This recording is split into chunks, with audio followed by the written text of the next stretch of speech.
Hi everyone, Anthony Fantano here. It's time for one of our weekly quickie segments where we just talk about a bunch of recently released releases and songs, kind of like a little musical weekly roundup powwow happy time. So let's just kind of run through this gauntlet of tracks, and then all of you can go outside and play.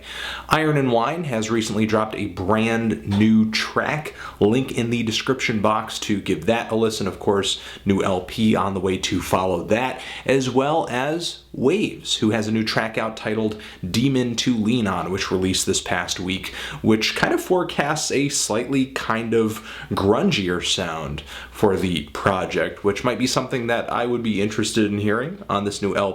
Beyond that, the experimental rock, metal, post-hardcore outfit, whatever you want to call them, Ken Mode has a brand new track that they have dropped from their forthcoming LP that is extremely intense, just like the last one they put out. And Surfer Blood has a new track called Weird Shapes, which I actually didn't really care for all that much, honestly. It just felt, maybe a little uneventful for me. But they have a new album on the way as well. Nails has put out a new track called God's Cold Hands, and oh my god, this band is so scary loud and scary fast. It's like a nightmare. It is a grindcore, power violence, hardcore punk, sludge, everything extreme all at once nightmare. It's made me so psyched to hear this band's new LP.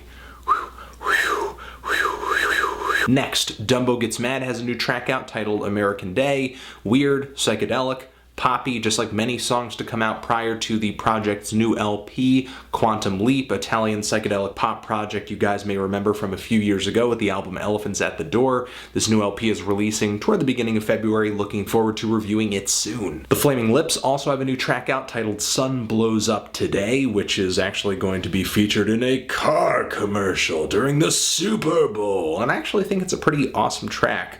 Loved it. While it's not incredibly, I guess, sort of dense or challenging lyrically, it does have a lot of fun, bright, intense, and kind of weird, noisy, psychedelic sounds that I am just completely head over heels for. With the lyrics that the Flaming Lips have on this track, I would actually call this song like blissful, joyous stupidity. Nerves Jr. has a new track out, which is a bit of an eerie indie pop number that I like quite a bit. And make sure, if you're a hip-hop fan, to check out the Black Jungle Radio LP from the Black Jungle Squad project, which is a bit of a kind of understated, weirdly produced hip-hop project, which seems to be kind of spearheaded by Jeremiah J and has a lot of just personality to it. Next, the new Knife track. Yes, the Knife full-length track dropped this past week, full of fire, and I am enjoying it quite a bit. A lot of people have been asking me what I think about it. I think it actually forecasts a pretty weird and maybe a slightly avant album again from the Knife. Maybe not quite as strange as their experimental opera that they came out with on the LP Tomorrow in a Year, but still kind of weird with just how, I guess, sort of constant this track is with its beat, but how they sort of shower this rhythm and just this groove and all sorts of weird vocal sounds and noises and abstract lyrics. We're definitely not looking at maybe a really poppy Knife this time around, and I like that they're, maybe kind of coming forward with that on this first track. Next, Bonobo has a new track out, Cirrus, I believe it's titled. Either way, if you're looking for some kind of spacious, atmospheric, interestingly textured with some metallic sounds, electronic music, then definitely check this track out because it is an awesome tease toward this guy's next release. And do check out his album Black Sands, his last full-length LP if you're yet to hear it. Zed's Dead has a new collection of dance music tracks of different varieties in this Hot Sauce EP that is out now on Mad Decent. Really enjoyable. Also, make sure to check out this sort of lo-fi singer-songwriter project with a touch of shoegaze in the mix titled Torres. That wraps up your tracks and miscellaneous releases that I have not touched down on in a video from this past week. And now we go to albums. New Ex-Cops LP, True Hallucinations.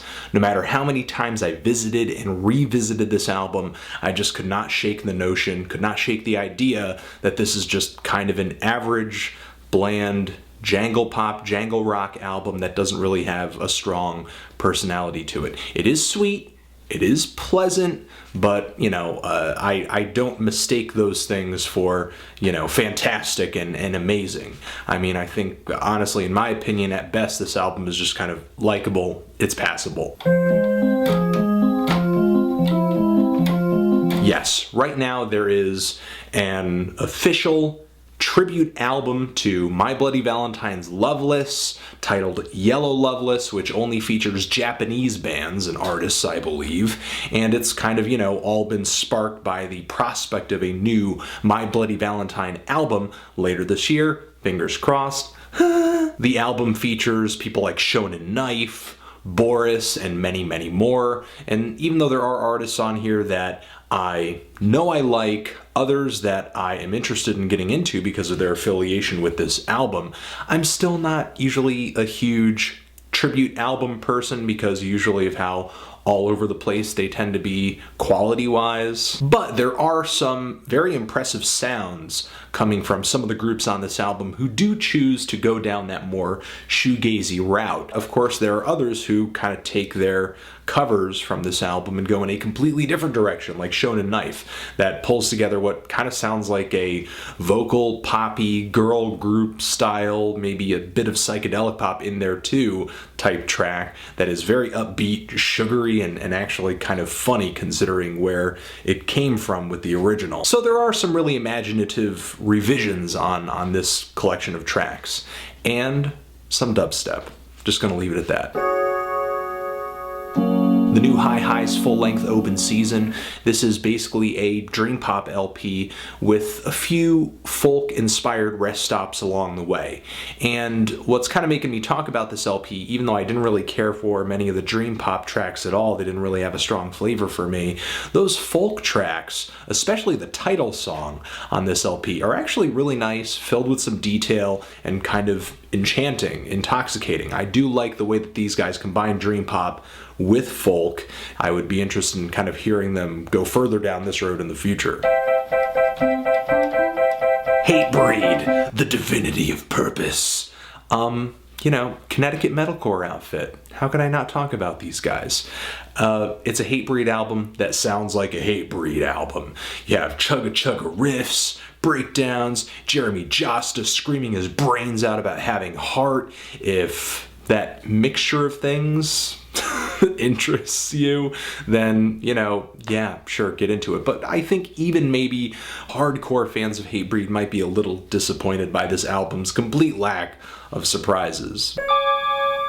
Voivod, Target Earth. These guys are a classic thrash metal outfit, kind of sci-fi themed and inspired. They're really one of the more notable groups in this genre, putting out albums since the early 80s, but by the late 80s we're taking a way more kind of progressive and technical approach to this style. Plus, on top of that, they're a huge influence on one of my favorite thrash bands of all time, Vector. I think it's really admirable that the band has maintained this constant stream of releases ever since they started, with really only kind of a handful of lineup changes, but still, I only ended up really sort of only tolerating this album. I thought a lot of the guitar riffs and passages that these songs move through, because there are a lot of sections to some of these songs, don't really string or come together all that well. There's not a lot of tension building in these tracks. It sort of seems like, I don't know, they sort of wail away without any real kind of rises or falls or anything like that.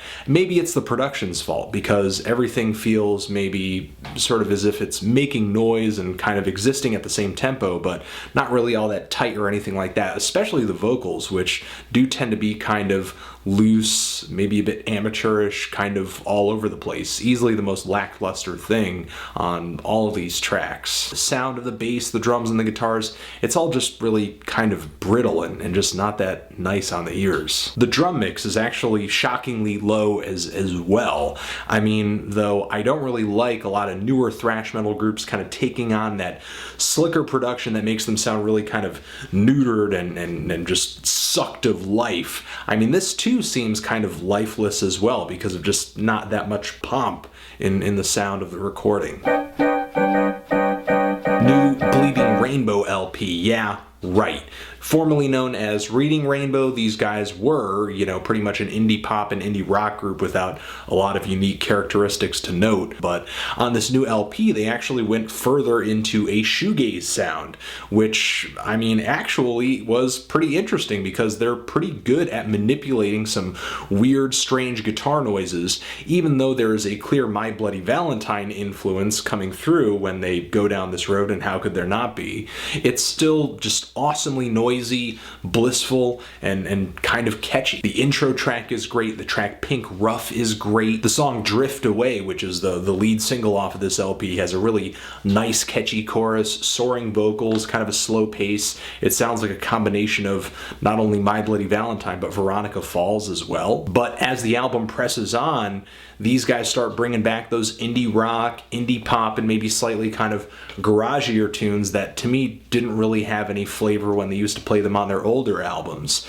They just don't really have the sounds that interest me. The hooks and the vocals feel a little less inspired as well. Just a lot of nondescript tracks toward the end and just the middle of this album as the band sort of sheds this shoegaze vibe that they've started the album off with. Hopefully this name change and this slight change in sound is a forecast for future stuff, because considering how good the shoegazier songs were on this LP, I would love to hear them move further down this road. And that's about it for releases and songs that I didn't get to mention this past week, but I wanted to talk a little bit about. What do you think of any of them? Do you hate all of them? Do you love all of them? Maybe some of them, half of them, two of them, one of them? Let me know. Anthony Fantano, Quickies, forever.